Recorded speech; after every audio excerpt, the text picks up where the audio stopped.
Alors, bienvenue à tous dans ce partage du message de la parole de Dieu. J'avais sur le cœur cette semaine un verset, et il ne me semble pas avoir énormément entendu de messages sur ce sujet. Ce n'est pas une étude biblique pointue, mais c'est vraiment une exhortation pour nous à être attentifs et engagés dans le Seigneur en ce moment. Et ce verset, c'est Jean 9, les versets 4 et 5. C'est une parole de Jésus qui dit « Il nous faut travailler tant qu'il fait jour aux œuvres de celui qui m'a envoyé. La nuit vient où personne ne peut travailler. Pendant que je suis dans le monde, je suis la lumière du monde, nous dit Jésus. » Alors il y a là des choses temporelles très précises. Un temps où il est possible de faire des choses, semble-t-il, et un temps où il n'est plus possible de faire des choses. Alors, en clair, bien sûr, le message de ce matin, mon exhortation, mon encouragement, eh bien, c'est de pouvoir servir Dieu en toute simplicité de tout notre cœur. Tout ce que ta main trouve à faire, va et fais-le. Je pense que la prière personnelle est une chose tout à fait normale. Je crois dans mon cœur que la prière de l'Église, ce n'est pas une option, mais que ça fait partie des choses auxquelles Dieu nous appelle dans notre service pour lui. Je crois qu'il recherche des adorateurs, ça c'est individuel ou collectif. Et c'est un grand bonheur de pouvoir adorer Dieu ensemble aussi, comme c'est plus facile en fait, je pense, que de le faire tout seul, chez soi, fermé dans sa chambre. Quoique, ça dépend, mais nous savons qu'il y a deux choses précises, et une première que je veux dire, qui est notre prise de parole. Parce qu'on fait beaucoup de choses dans sa tête avec pleine bonne pensée. Et je vais dire un proverbe qui est un peu mal à propos, mais quand même il dit que l'enfer est pavé de bonnes intentions. On a plein tous de bonnes intentions. Mais Paul le disait lui-même, les bonnes intentions ne suffisent pas. C'est les actes qui comptent, la réalité. Et donc, bien sûr, nous avons toutes sortes de sujets de prière, c'est normal. Le Seigneur l'a dit dans la prière modèle, faites connaître vos besoins à Dieu. Et dans la prière modèle, il dit, donne-nous notre pain quotidien. Donc ça veut dire, Seigneur, réponds à nos besoins. Mais je crois pertinemment, et c'est vraiment le sens de ce que je veux dire aujourd'hui, et peut-être aux frères aussi, parce que je pensais à ceux des scouts qui ont besoin de s'en aller, à qui ça peut être peut-être un peu compliqué d'attendre un petit moment de plus. Donc finalement, je vais tout dire maintenant. Ouais, ça les arrange. C'est bien ce qui me semblait. Hein? De dire que, en fait, nous sommes des soldats pour le Seigneur et que nous avons un combat commun à soutenir pour le peuple de Dieu, pour l'œuvre de Dieu et pour le royaume de Dieu. Ça veut dire qu'il y a un engagement, une attente de la part du Seigneur. On chantait ce petit chœur parfois qui dit « Nous sommes l'armée du roi ». Voilà, c'est facile à chanter, comme on dit. Hein, mais quelque part, il y a, à mon avis, absolue nécessité de nous retrouver ensemble, même si c'est par petits groupes, etc., mais d'être à plusieurs pour porter des sujets communs, et dont un des sujets essentiels est celui que l'œuvre de Dieu se fasse au milieu des gens perdus de ce monde qui ne le connaissent pas. Et la première église qui avait des bribes de persécution, parce que ça arrive tout doucement, ce genre de choses, sans que nous, c'est de manière insidieuse, mais il y a des choses qui arrivent et qui se mettent en place de plus en plus. Et donc, il est important, ça n'empêchera pas l'œuvre de Dieu de se faire, hein, mais il disait qu'il priait pour que Dieu confirme sa parole par des signes, des prodiges, et que le nombre des rachetés augmente. C'était l'idée de l'Église première de pouvoir annoncer le message de l'Évangile partout, et rien ne les a arrêtés pour l'annoncer partout. Et je crois, il me semble, que nous sommes, et c'est pas une condamnation, mais c'est un piège de l'adversaire, qui va nous envoyer toutes sortes de préoccupations, de luttes et de combats, et même d'épreuves, pour qu'on ne se concentre pas sur notre mission commune de prier et d'agir pour que l'Église soit la lumière du monde et le sel de la terre. Et je crois tout particulièrement que les hommes doivent devenir des modèles dans ce sens-là, bien sûr, de ce combat pour une cause commune qui est extérieure à notre bien-être, qui sera peut-être contraire d'ailleurs à notre bien-être à un moment donné, parce que si le Seigneur exauce nos prières, il faudra parfois qu'on bouscule un peu nos habitudes et nos habitudes de vie, oui, pour pouvoir répondre aux besoins, quels qu'ils soient, dans ce sens-là. Donc, rappelons-nous ensemble, c'est un verset clé, Matthieu 16, 25, on le connaît. « Quiconque en effet voudra sauver sa vie la perdra, mais quiconque perdra sa vie à cause de moi, et un autre évangile rajoute, et de la bonne nouvelle, la retrouvera. » Alors, perdre sa vie, c'est quoi? Eh bien, c'est pas prier pour que Dieu me fasse du bien. Perdre ma vie, c'est perdre de mon temps pour prier pour que Dieu fasse du bien à l'autre. D'accord? Perdre ma vie, c'est peut-être perdre un peu de mon argent ou de ma tranquillité ou un certain nombre de choses que je vais laisser un peu de côté pour agir dans une priorité que le Seigneur va me montrer. Je crois que Dieu n'est pas pour qu'on abandonne tout ce que nous sommes en train de faire, mais il y a deux choses que nous devons veiller. C'est que l'adversaire ne nous encombre pas l'esprit avec toutes sortes de préoccupations aussi intenses les unes que les autres qu'elles nous empêchent de le servir dans les talents, dans le ministère et dans le service que Dieu nous a appelés, parce que ça c'est sa première arme, et que nous soyons ensuite, à certains moments tellement occupés que, nous ne comprenons pas que quand le Seigneur nous met quelque chose sur le cœur, il est important d'y répondre rapidement. Amen. Il y a un deuxième élément qui est important aussi, c'est qu'il nous faut bien sûr prier les uns pour les autres. Quand vous avez des fardeaux, des soucis qui sont importants, partagez-les avec des frères, des sœurs, moi, avec des gens en qui vous avez confiance. Il faut absolument que nous puissions prier les uns pour les autres. Il y a des fardeaux qui ne sont pas possibles à porter tout seul. Et parfois des épreuves que nous pouvons vivre. Ne vous laissez pas gagner par la culpabilité, le découragement ou la condamnation, toutes sortes de choses, mais demandez de l'aide dans la prière. Donc servir Dieu, bien sûr, comme des adorateurs. Jean 4, 23, c'est les adorateurs que le Père recherche et qu'il demande, qu'il adore en esprit et en vérité. Et puis Matthieu 6, 33, cherchez premièrement son royaume et sa justice, et tout le reste vous sera donné par-dessus. Moi, je l'ai expérimenté plein de fois, quand j'ai laissé certaines choses de côté pour pouvoir répondre à ce que le Seigneur me demandait de faire, il a pourvu d'une toute autre manière, sans que j'ai besoin de faire quelque chose. Et nous l'avons, je sais que plusieurs ici pourraient, et moi et d'autres, on pourrait rendre témoignage que parfois nous avons eu un peu des difficultés financières ou autres, parce que nous nous sommes rendus compte que nous n'avons pas été fidèles dans ce que nous faisions au Seigneur, ou pas assez pointus, et que finalement, nous nous retrouvons dans des situations inextricables, on n'arrive plus à joindre les bouts, tout devient compliqué et tout ça, parce que finalement, on n'a pas mis de l'ordre et la priorité pour faire à Dieu ce qu'il demandait qu'on lui fasse.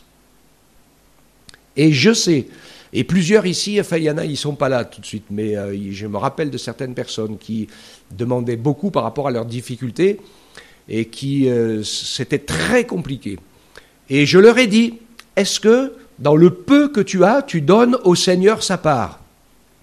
Ah ben non, je ne risque pas avec ce que j'ai. Eh ben t'as tort. T'as tort.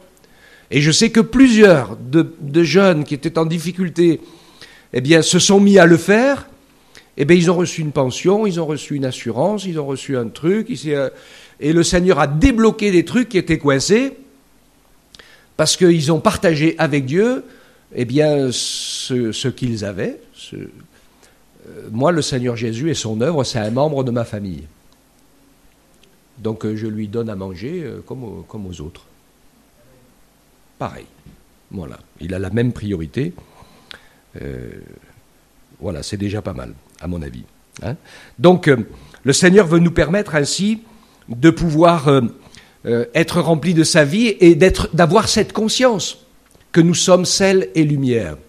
Ce qui va toucher le cœur des autres, c'est de nous voir, parce que la tempête ne nous est pas épargnée. Nous, souvent chrétiens, je pense à Pierre ou à d'autres, on se retrouve un peu comme Paul, prisonnier dans la tempête. Il avait dit qu'il fallait pas y aller, mais de toute façon, comme il était prisonnier du monde, comme nous le sommes, hein, nous sommes prisonniers de la chair et de la matière, comme tout le monde, eh bien, il avait été obligé d'y aller dans le naufrage, parce qu'il n'avait pas le choix, de toute façon, et souvent nous ne l'avons pas, mais il avait la paix de Dieu et la communion avec le Seigneur.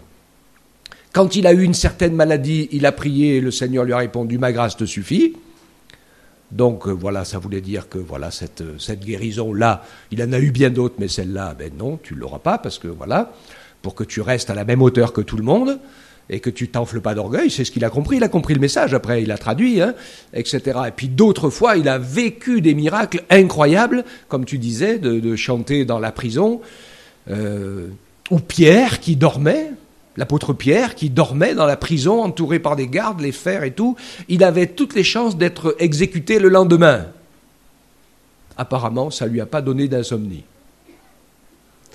Alléluia. Hein. Donc il avait la paix de Dieu, il savait que sa vie est entre les mains du Seigneur, et c'est vrai que parfois, bien, les expériences très difficiles que nous traversons sur cette terre nous permettent de mesurer et de jauger. Je me rappelle quand j'ai été opéré, je vous l'ai raconté, hein, que l'anesthésiste il a dit des trucs débiles.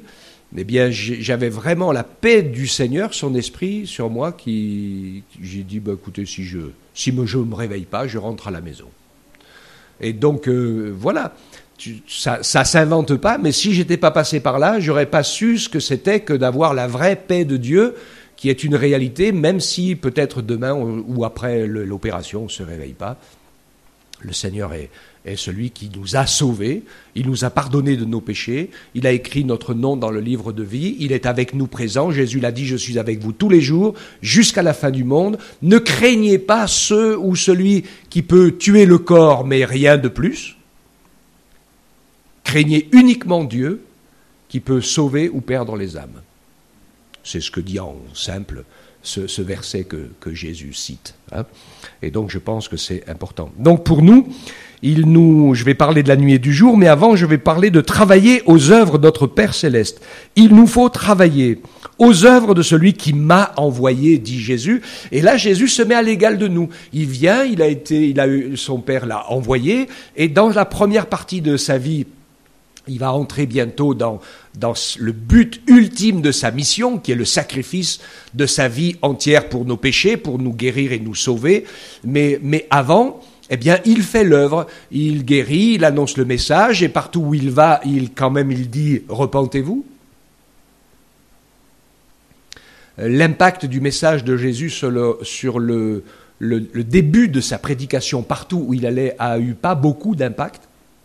Beaucoup de gens étaient en attente des miracles, en attente des bénédictions, en attente de tout un tas de choses, mais ils n'ont pas écouté cette première parole de Jésus qui était « Repentez-vous ». C'est pour ça que dans la troisième partie de son ministère, Jésus dit « Malheur à toi, Bethesda, Chorazim, etc. » Toutes ces villes dans lesquelles le Seigneur a fait tant de beaux miracles, il dit parce que si ces miracles avaient été faits dans Sodome, dans Gomorrhe ou d'autres villes qui ont été jugées et anéanties, et si ces miracles-là ont été faits, les gens se seraient repentis. Alors, quand je parle de cela, je parle de l'ambiance générale de l'esprit du monde dans lequel nous sommes, surtout nous, le monde occidental, mais ça va peut-être changer. C'est l'esprit de je le vaux bien, hein. Mais on est loin en fait de l'esprit de la repentance, de pouvoir être conscient que nous avons besoin de Christ, que nous sommes des pécheurs, que nous sommes souvent mal inspirés, que nous faisons souvent les choses à notre manière, comme on a envie, comme elles nous semblent. On est ici plein de talents, et il faut pouvoir les utiliser, nos talents. Et pour que nos talents soient utilisables, il faut qu'on puisse être prêts et qu'on puisse offrir ses services en toute simplicité, avec fidélité, pour qu'on puisse compter sur les services que vous pouvez apporter de la part du Seigneur. Amen. C'est pas un jour avec et un jour sans. Il faut être là. Yann, il est là. Je suis là. Marie-Hélène, elle est là. D'autres sont là. On a des engagements. On est là. Il faut s'y tenir. C'est comme dans une famille. Il y a des bons jours, il y a des mauvais jours, mais on est là. Donc, travailler. Le Père Céleste a envoyé Jésus au milieu de nous. Il a travaillé à ses œuvres. Ça me permet de rappeler une vérité, c'est que Jésus n'a rien fait de lui-même. Hein, il n'est pas venu sur la terre comme Dieu. Il est venu sur la terre comme fils de Dieu et il a obéi parfaitement à ce que le Saint-Esprit lui disait de faire. Et c'est pour ça qu'il est sans péché, puisqu'il n'a rien fait de lui-même. Mais il a fait selon l'inspiration du Saint-Esprit. Alors, c'est des grands titres, hein, mais vous allez les comprendre pour ceux qui prennent des notes. C'est quoi les œuvres du Père? Eh bien, j'en ai mis 3, puisqu'il est trinitaire, notre Dieu. Et les 3, le premier, c'est l'amour de la vérité, parce que c'est la clé du Saint-Esprit, qui amène à la repentance, à la nouvelle naissance et à l'obéissance. Je vais vous dire quelque chose, je l'ai dit il y a de temps en temps, je le redis, mais c'est super important. N'oubliez jamais que Jésus n'est le sauveur que de ceux dont il est le Seigneur. Vous comprenez ce que ça veut dire, ça? Ça veut dire, c'est pas Jésus qui est à mon service, c'est lui le Seigneur, et c'est moi qui me mets au sien. D'accord?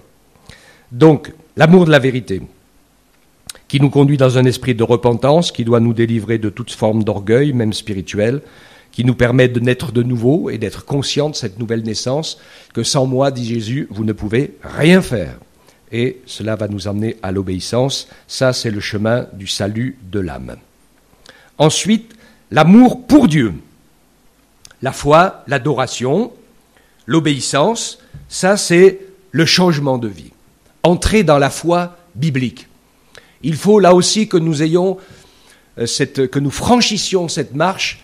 La foi, selon la Bible, c'est pas croire en Dieu, en Jésus et en la vérité. C'est pas uniquement ça. C'est pas beaucoup ça. Parce qu'à un moment donné, la parole de Dieu dit « Tu crois que Dieu existe ?» Le diable aussi. Lui aussi, il a la foi. Hein. Il n'a aucun doute sur Dieu. Hein. S'il y en a un qui le sait, c'est bien lui. Mais seulement, il n'est pas dans la foi. Il croit. Comme il y a beaucoup de gens qui sont croyants. Et des croyants, il y en a des tas, il y en a des tonnes. Et des croyants des chrétiens, il y en a des brouettes. Mais il y a plein de croyants chrétiens, ils sont chrétiens parce qu'ils sont nés chrétiens ou parce qu'ils ont bien aimé la foi chrétienne, ou ils pourraient être bouddhistes, musulmans, cathos, orthodoxes, etc. Voilà, ils ont adopté une religion. Mais la foi dans la Bible, c'est pas ça. C'est une démonstration des choses invisibles de Dieu. C'est changer d'avis quand la Bible nous dit que nous avons tort de croire ce que nous croyons. C'est nous repentir quand nous sommes dans l'erreur. C'est reconnaître que ce que Dieu dit est plus important, plus vrai et a plus d'autorité que ce que je pense. Quand je parle des choses de Dieu avec des gens, il y en a bien qui me disent « Ah oui, mais moi je pense que et je crois que... » Ils se prennent pour Dieu ou quoi? Jésus est le chemin, la vérité et la vie. Nul ne vient au Père que par lui. D'accord? Donc l'amour pour Dieu, pour sa personne, c'est lui qui est Dieu et nous sommes ses enfants. C'est lui qui est sur le trône et c'est nous qui devons le servir. Il partagera le trône avec nous après et l'amour après, mais pour l'instant, nous sommes à son école. L'amour pour Dieu. Et puis le dernier point qui est l'amour pour son prochain. Témoignage, évangélisation et charité, qui est de partager sa foi et sa vie avec Dieu, être charitable pour que les gens puissent être secourus, ça fait partie intégrante de l'œuvre de Dieu, vous le savez, quand Jésus a dit aux boucs et aux brebis, vous vous rappelez, hein j'ai eu faim, j'ai eu soif, j'ai eu froid, j'étais malade, j'étais en prison, et vous n'avez rien fait pour moi.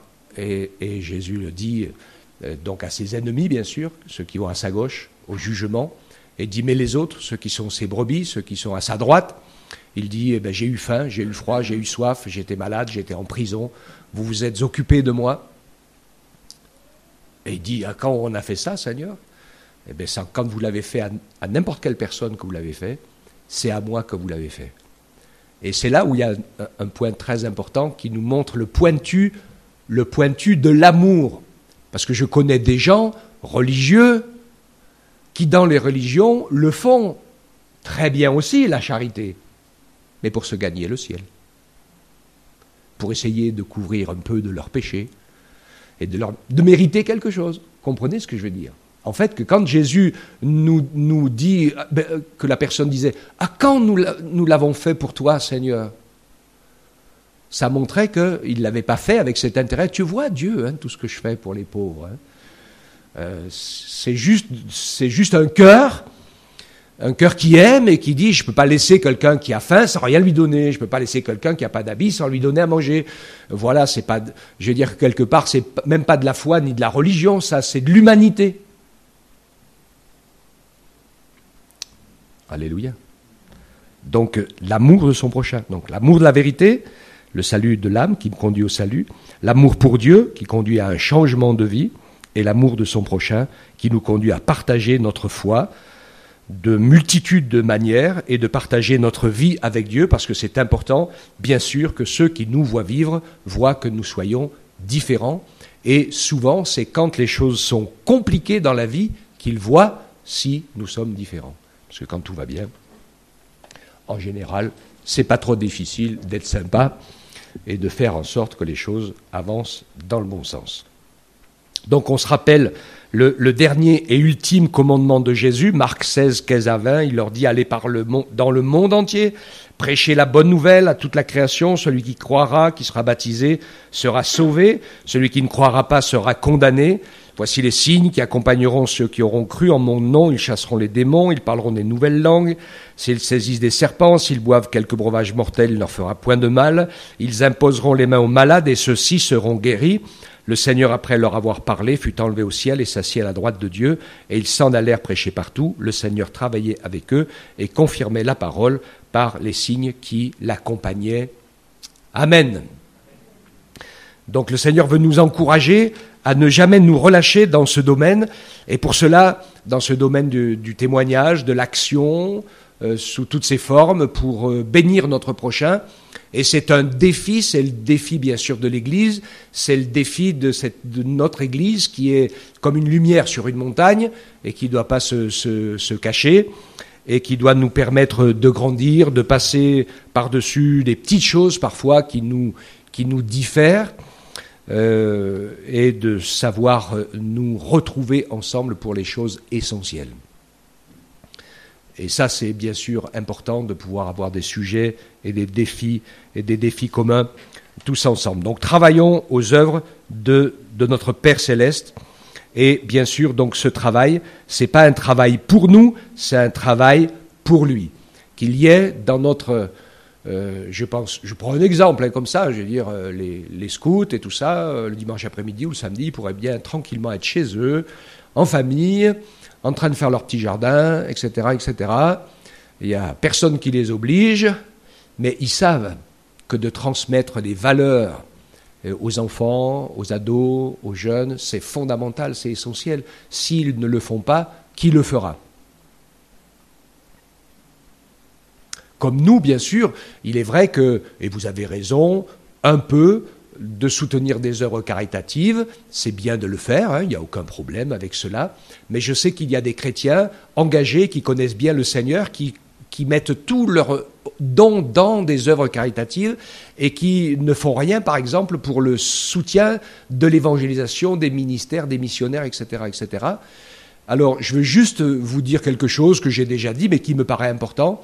C'est qu'il y a plein de gens dans ce monde, même des entreprises, parce que ça leur fait des déductions d'impôts, et même des grands sportifs, c'est pour les mêmes raisons d'ailleurs, qui donnent beaucoup d'argent pour faire beaucoup de choses, et heureusement, et c'est bien, ils ne sont pas obligés d'ailleurs, ils pourraient s'en passer, mais ils le font. Mais qui soutient l'annonce du message de l'Évangile ? Qui ? À part nous, qui savons combien c'est important qu'il y ait des hommes, des femmes, engagés, qui peuvent partager la parole de Dieu, qui peuvent aller partout annoncer l'amour de Jésus. Et ça, bien sûr, c'est fondamental. Et le monde, bien sûr, ne va pas soutenir ce genre d'action et ce genre d'œuvre. Donc c'est vraiment à nous de le faire. La nuit vient, où personne ne peut travailler. Je crois que cet événement que Jésus donne s'est répété à de nombreuses reprises et dans de nombreuses périodes et dans des lieux différents, où tout au long de l'histoire, il y a eu des moments de fermeture quasi totale à l'annonce de l'Évangile. Même particulièrement le IIIe siècle de l'Église chrétienne et à des endroits et dans des lieux et dans des pays, et encore aujourd'hui, où vous voyez des pays comme la Corée, par exemple, ou d'autres encore, l'Afghanistan et plein de choses comme ça, où on ne peut pas même pas parler de sa foi chrétienne, parce qu'on va être tué en suivant. Donc là, la nuit, elle est vraiment, c'est pas nouveau. Hein. Ce que l'on voit quand même, c'est que l'histoire se répète et que les choses s'amplifient et se complexifient au fur et à mesure que le jour du Seigneur arrive. Jésus avait parlé, d'avant son retour, d'une période qui s'appelle les douleurs de l'enfantement. C'est avant l'accouchement, en général. Elles sont plus ou moins longues. Et je voudrais dire à ceux qui attendent que les choses redeviennent comme avant, écoutez-moi bien, cessez de rêver, ça c'est fini, la page est tournée, on est dans les douleurs, il n'y a pas de marche arrière, et ça ne reviendra jamais comme avant. Vous le voyez bien, comment ça se passe. Donc, voilà, il y a cela, bien sûr, dans la vie des hommes, et puis nous voyons aussi l'apostasie dans les croyances et la perversion du cœur humain. Petit à petit, les hommes se retrouvent comme avant la période du déluge. Et bien sûr, ça s'enfonce dans les ténèbres. Je suis très très étonné aujourd'hui parce qu'on sait qu'il y a des gens qui... Mais la réaction quand on parle de l'amour de Dieu est de plus en plus exacerbée dans le cœur de la majorité des gens. Et il faut vraiment que le Seigneur nous inspire et nous donne de la clairvoyance pour savoir à qui parler, comment parler avec tact et délicatesse.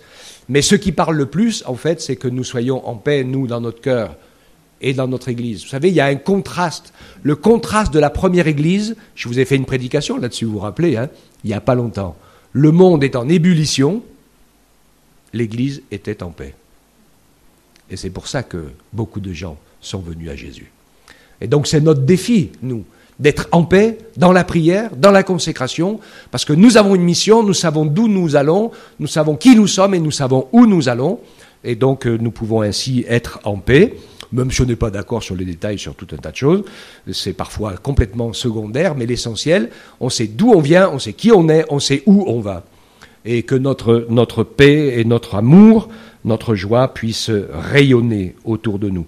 Donc, bien sûr que ça deviendra difficile de pouvoir travailler. Luc 18, 8 dit, je vous le dis, le Seigneur nous fera promptement justice aux hommes, mais quand le Fils de l'homme reviendra, où viendra, trouvera-t-il de la foi sur la terre ? La vraie foi, hein, celle que j'appelle sur mon papier la très sainte foi. Jude vous dit, mais bien-aimés, édifiez-vous vous-même sur votre très sainte foi et priez par le Saint-Esprit. Donc, je l'avais anticipé en parlant de la foi tout à l'heure, je vous ai donné les détails, un peu plus de détails, ce que c'était que la vraie foi, qui est bien différent des croyances. Et donc c'est bon, bien sûr tout à fait important pour nous de penser à notre très sainte foi. C'est celle que le Saint-Esprit ravive, qui fait que nous croyons au Seigneur, nous aimons le Seigneur, nous lui faisons confiance et nous apprenons à lui faire confiance en toutes circonstances et nous apprenons à nous donner et à le servir pour des causes communes, pour les choses de son Église, pour l'avancement du royaume de Dieu, en plus que simplement d'être bénis par le Seigneur au fur et à mesure dans notre vie qui passe. Nous le savons. Certains de nos frères et sœurs, et en Ukraine ils le vivent, ont tout perdu du jour au lendemain. Donc les choses matérielles pour eux n'existent plus. Il ne reste plus qu'une seule chose pour eux, c'est leur très sainte foi. Pour ceux qui avaient confiance dans le Seigneur. Et pour les autres, c'est la désespérance. Hein. Et ça peut tout à fait se comprendre, mais que Dieu, par sa grâce, fasse en sorte eh bien que nous puissions bien sûr aider un maximum de personnes dans le besoin, il n'y a pas de souci avec ça, mais que ceux qui ne connaissent pas le Seigneur puissent le rencontrer en prenant conscience de la brièveté de la vie. Jésus, par exemple, dans Jean 14,30 disait « Je ne parlerai plus guère avec vous, car le prince de ce monde vient et il n'a rien en moi. » Et ce premier moment de ténèbres arrive, bien sûr, avec l'expiation de Jésus sur la croix, avec le noir, avec la mort de Jésus pour nos péchés. Le diable pense qu'il a gagné et qu'il a anéanti le Fils de Dieu, le Sauveur. Malheureusement pour lui et heureusement pour nous, les choses ont changé. Jésus est ressuscité, il a triomphé de nos péchés. Le noir s'est effacé, la lumière est revenue. Et ce noir et lumière, eh bien, c'est arrivé à plusieurs reprises. Et il y a des moments où nous aussi, et je pense à Pierre, on peut tomber dans le noir quand on apprend des nouvelles telles que des problèmes graves de santé où sa vie est en péril. Eh bien, on tombe dans le noir, etc. Mais la lumière va se rallumer. Alléluia. Parce que, en fait, quelqu'un disait un jour, je ne sais plus si c'est Einstein qui disait ça, le noir n'existe pas. Ça n'existe pas le noir. C'est juste l'absence de lumière. Mais quand vous mettez la lumière, le noir n'existe plus. Et ça, c'est vraiment extraordinaire. Alors, Jésus le disait, et je le dis en conclusion, pendant que je suis dans le monde, je suis la lumière du monde. Donc, pendant qu'il est dans le monde, c'est sa présence physique. Il nous a pleinement révélé l'amour du Père, il nous a fait connaître, il a allumé la lumière sur la grâce, sur la bonne nouvelle de l'Évangile pour tous les hommes de la terre, même pour les païens déjà, parce qu'il a guéri plusieurs païens pendant son ministère, même si il y a la fille, la femme qui avait sa fille possédée, qui est venue le voir et qui Jésus lui a dit « il n'est pas bien de prendre le pain des enfants pour le donner aux petits chiens ». Donc c'était une païenne. Mais elle a dit, mais les petits chiens, ils mangent les miettes qui sont tombées sous la table. Et Jésus lui a dit, qui répondait à sa foi, il a délivré à cette fille, cette petite, sa maman, qui n'était pas juive, et le serviteur du centenier romain aussi, pareil.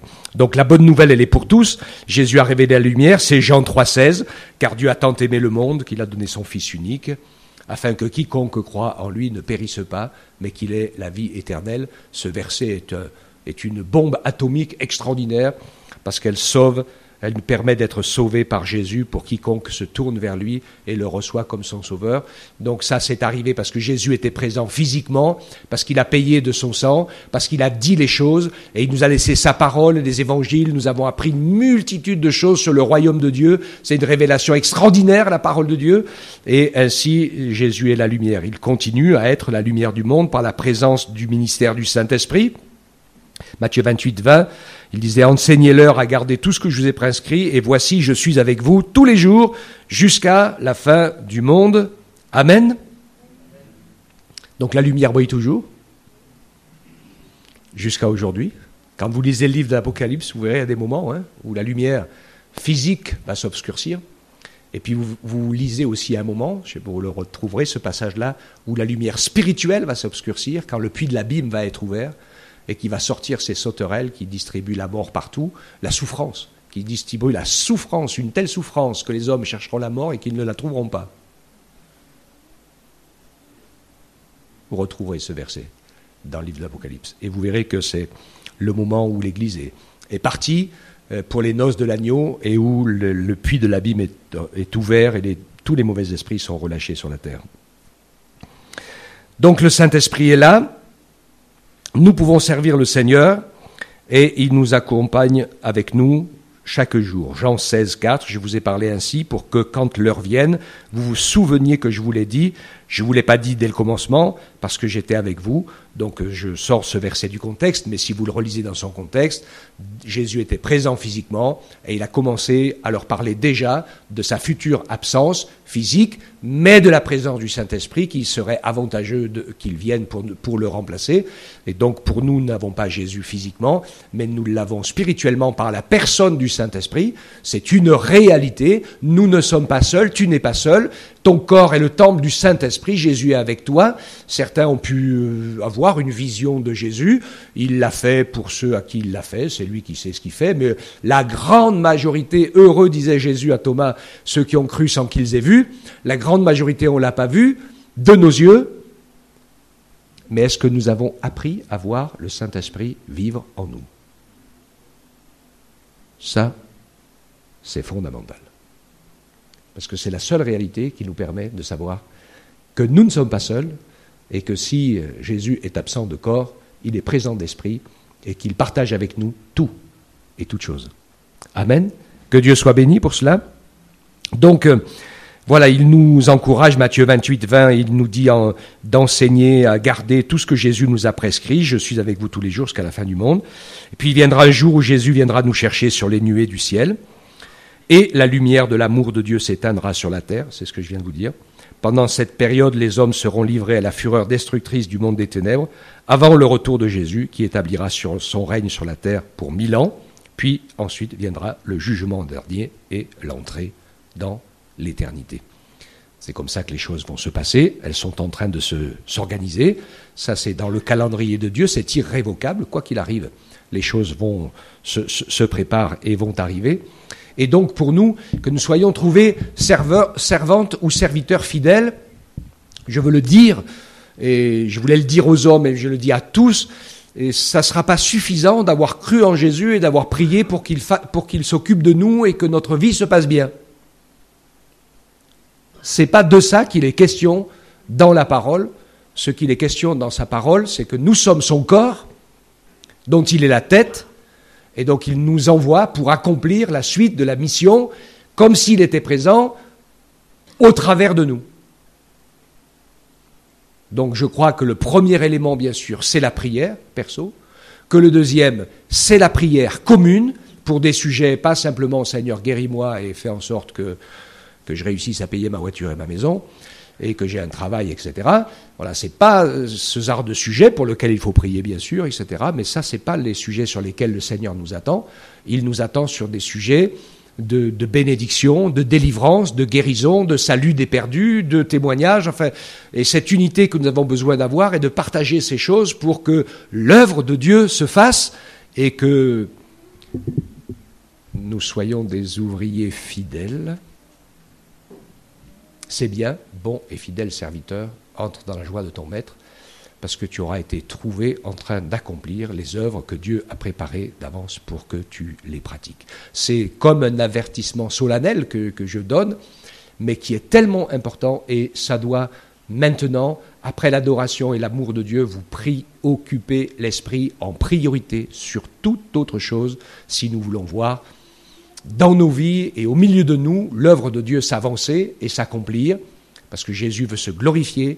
Il nous a promis dans sa parole qu'il ferait des choses que même si on ne les racontait, on aurait du mal à les croire.